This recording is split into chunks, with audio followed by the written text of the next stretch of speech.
Hi everyone, welcome back to my channel. Today we're going to be tier ranking all the books I read in 2024. I have always wanted to make one of these videos. I'm kind of nervous about how much editing this is going to take me, but hopefully it'll work out. It is the 26th of December and up until this point I've read 21 books, so I'm just going to be ranking those books. I'm halfway through Wildfire by Hannah Grace at the minute, but honestly, like, I've just been so busy, I don't know if I'm actually going to get around to finishing it before the new year. I'm going on a really long train ride on the 30th, so maybe. But for now, we're just going to say that I've read 21 books, so I'm really excited to rank everything, and I hope you really enjoy it. I've tried to put this in order, however, it just didn't work. I don't know how to really work this website. I've had to like reload it a ton of times. So we're just going to start with whatever is in the top left here. So the first book we have is Wandering Souls by Cecile Pin. I loved this book. I'm going to put this in top reads of the year. I met the author. She was so lovely. I read this book in one sitting, I think, in like just under 4 hours. It was so good, but it isn't that like top tier. I feel like I maybe should explain my tiers. The top tier is that like Lady Gaga meme where she's like incredible, amazing, brilliant, spectacular, never been done before. This kind of for me represents a book that I can't stop thinking about. Then we have top reads of the year, objectively amazing books, like loved them, like top reads. Then we have good but not great. That's just like, for me, 3 stars, mid. Then we have not for me, which like isn't necessarily bad, it's just I didn't personally like something. I can understand why other people might like it. And then we have wish I didn't read this, which is, I feel like that's self-explanatory. So next we have the 100 Years War on Palestine. I'm gonna put this in good but not great. Whilst this is a very informative book on the history of a very important area, I would say that in the second half of the book it kind of drags.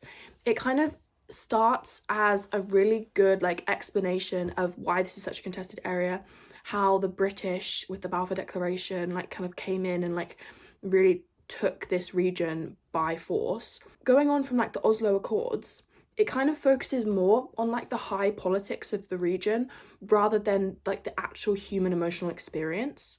On one hand, it was good because it really cemented to me the fact that these like international institutions that we do rely on quite heavily, like we rely on, but they don't actually have much power. I would still recommend that everyone reads it because it is just one of the most comprehensive histories of the area that is out now.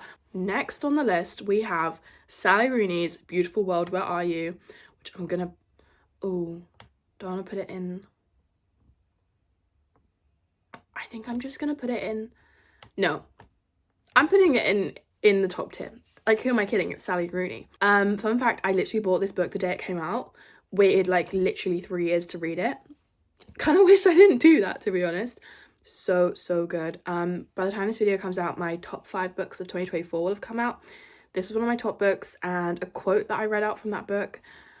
Yeah, I've just been thinking about that a lot since I filmed that video. I honestly want to give that book a reread. I've reread Normal People and Conversations with Friends quite a few times, so I'd love to reread that book. And I literally have Intermezzo, like, I need to read her. Next one is Girl, Woman, Other by Bernardine Evaristo, top reads of the year. Oh my goodness, this book is incredible. One of my favorite things about books like in general is when there's such a diverse cast of characters and you get to know all of them, and I think only a really strong and like confident writer can do something as complex as that. Bernardine Evaristo is one of those people. Oh my goodness gracious me, so good, so good. We have Anxious People by Frederick Backman. Good but not great. At the time I read this, couldn't put it down. Like, it was really like gripping. I was like, this is going to be one of my top reads. Like, since reading it, I literally forgot I'd read it until I saw it on this list and I was like, oh, that was this year. So good but not great. We have Brighter Days by Patrick Regan. This book wasn't for me. It was kind of like a self-help book, kind of like a mental well-being book. I just find those don't entirely work for me, but I got it as a gift and I'm very grateful for it. Okay, now we have White Nights by Diotskyotsketsky. I'm gonna say good but not great.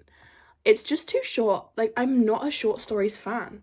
Like, if I'm gonna be reading, like, I want to get invested in the characters and learn more about them, and it was really short, but some of the quotes are amazing. I also think it was a really good example of a classic that doesn't really feel like a classic, if that makes sense. Like, so easy to read, really enjoyable, read it really quickly, and maybe I'll pick up some more of his stuff. Next we have Second Self by Chloe Ashby. I know you can't see like the titles on these, but I know what I'm doing. This was an incredible book. Oh my goodness me. I really need to read her first. I think her debut release was called Wet Paint. I have it on my Kindle and I really want to read that. This book is incredible, so good. And it's one of those books that, because for me, like, I love books where nothing happens, but they like examine a really big theme. And this theme is all about motherhood. Do you want to be a mother? Thinking about her mother, thinking about her friends who are maybe having children, like, and because it's such a broad idea and discussion and debate, I think about it so often. So good. So glad I picked it up on a whim in Waterstones. Honestly, those Waterstones tables, like, I get so many of like my favorite books from those tables. This is at the start of the summer. I went on like a bit of a Brit Bennett binge. So I have The Mothers and The Vanishing Half, and because I literally read them one after the other in about the span of a week, I do kind of think of them as the same book. But so we're gonna rank them kind of together. So I'd put The Mothers in top reads of the year. I feel like this is maybe a common theme, this coming after Second Self. I love the exploration of women, just like women in full stop. Like, let's literally look at my top reads of the year. Brit Bennett writes really, really well. It's super compelling. Her characters are really like rounded out. I really like The Mothers just because it was a exploration of like non-conventional motherhood and family, and those themes are like really important to me, and I found a lot of comfort in that book. I also really love The Vanishing Half. I really want to read Passing by Nella Larson because it was kind of inspired by that classic book. The Vanishing Half was kind of, for me, not as good as The Mothers. Even though The Mothers is like her debut novel, I think. It just really hit the spot for me. John Green and the Anthropocene reviewed. I'm going to put this in good but not great. The way this book is structured basically is you have like reviews of lots of different random things, like things that don't really need to be reviewed. He just like writes an essay on them and reviews them. So it's kind of like comical in that sense. However, there were some reviews for me that just kind of fell flat, that weren't entirely funny. But then there were others that were just really heartwarming, and so it was good but not great basically. Okay, next we have American Character by Colin Woodward? I actually can't remember, and it doesn't say on here, so this is like an exploration of the way religion and politics are kind of tied together in American consciousness. It was really good. I don't think it could have either been shorter or longer. I feel like he repeated some of the points he made. However, what I did really like is he split up the states into this map that isn't the states. It's like, for example, like the Appalachians are all one region. He kind of talks about each region and how they're more likely to vote for different candidates based on which region you live in the States rather than which state, which I thought was a really interesting argument, but then it just kind of fell a little bit flat for me. Like, it was more kind of about political theory rather than about history, and I like that kind of political history angle more than the theory angle, if that makes sense. We have Humanly Possible by Sarah Bakewell. This goes into top reads of the year. I love Sarah Bakewell. She is a writer of philosophy, but she writes these books that kind of explore a whole theme of philosophy. So the one I read that I really liked was At the Existentialist Cafe, and she basically wrote a history of existentialism, but it was also a history and like a biography of Sartre and Beauvoir. So this was kind of the same with like Humanly Possible. It was an exploration of humanism, and it was so good because you have this just interweaving history and philosophy and biography of these people, and so amazing. And also it had pictures, so come on. Okay, next we have Rural by Rebecca Smith. Incredible book. This is my favourite book of the whole year. It's kind of half a memoir, half a non-fiction book, and it's talking about the countryside in Britain and how the countryside has changed over time. That's honestly all I want to say. It's such a tender book. She approaches the subject with so much love and the research with so much compassion, and she talks to so many real people, and it honestly felt like it was like an audiobook or something. I was reading it and I could kind of feel her like talking to me, and it's just an outstanding book, and I'm so happy I've read it this year. Talking at Night by Claire Deverley. Again, top place. I would say some people said this is like Normal People. It does annoy me when they kind of compare like books like that, but I would say if you like Normal People and you like One Day, even if you've just watched a Netflix show, you'll really like Talking at Night. Next we have A Queer History of the United States by Michael Bronski. This is one of the top reads of the year. This is such a well-written book. I absolutely love it when, like Sarah Bakewell, writers decide to take on such a big topic and actually manage to successfully condense it down into a book that is really easy to read, doesn't get too dense, has a good like storyline going for it, and queer history was one of these. So good. It like focused both on the bigger picture, but then also on the specific stories of certain people within the United States and their prevalence. It had a big focus on Puritanism and how like that being sort of the origins of the United States, how that has kind of affected the United States like perspective on religion compared to other more secular states. Despite all the hardships that it talked about in the book, it like ended on such a positive note, and I was like, I love this. Okay, next we have Material World. I can't remember who wrote this. Top reads of the year. This book is absolutely incredible. This is the perfect like mix of economics, science, history, politics, geopolitical, international relations, everything. Incredible. So it focuses on like main materials of the world, so stuff like you wouldn't really see a book being written about. So every kind of section focuses on a material, and then throughout the chapters he kind of talks about why material is really important, the processes it's used in, like why does this have an importance in geopolitical relations. So some of the things he talks about is like lithium, sand, steel. It's very interesting. It's also a look into like what it's going to be like changing to renewable fuels in the future. So it's incredible. It's so good. Please read it. Next we have The Great Empires of Asia. I'm going to put this in good but not great. To be honest, I did buy this for my module that I'm taking, which is Early Modern Empires in East Asia, 1500 to 1700. So it's been very, very helpful for my essays.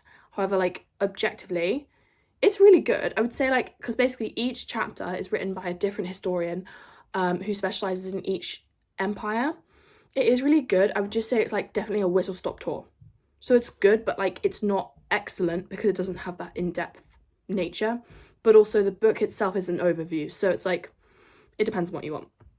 Okay, then we have How the World Thinks by Julian, I can't remember his name. I'm gonna put this in good but not great. It started off really, really interesting. This is kind of an exploration of philosophy, but kind of an Eastern approach, and like comparing how the West has maybe tried to like ideas of Orientalism basically.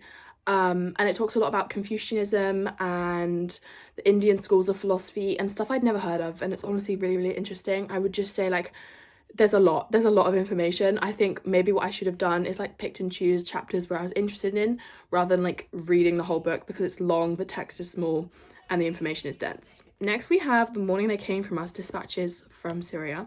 I'll put this in not for me. Whilst this was a really, really vivid account of what it was like to be in Syria when the war was breaking out, I would say that there was like an overt focus on the journalist herself. So she's a journalist. Obviously she has experience being in war zones. Like I can't even imagine what that's like. She's putting her life on the line to be able to report and like share this information to the world. Is obviously very important. However, there was a kind of like overlying tone of like, oh, you know, seeing all this destruction, wow, I can't believe what this is doing to me.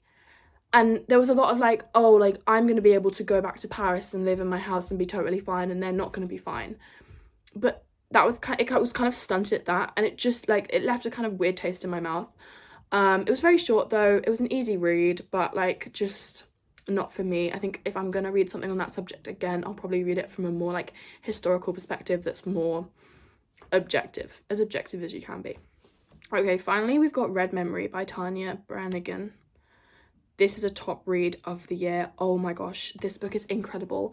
It's a history of the Cultural Revolution in Mao China, and this journalist goes and she talks to people who experienced it, and obviously it's such a traumatic event and a lot of these people can't fully express what happened to them, so she kind of pieces it together. She goes traveling around, she writes an amazing account of like China and the landscape, and that makes it really vivid when she talks about things that have happened historically in these spaces, because you have just such like a vivid like imagination of what's there.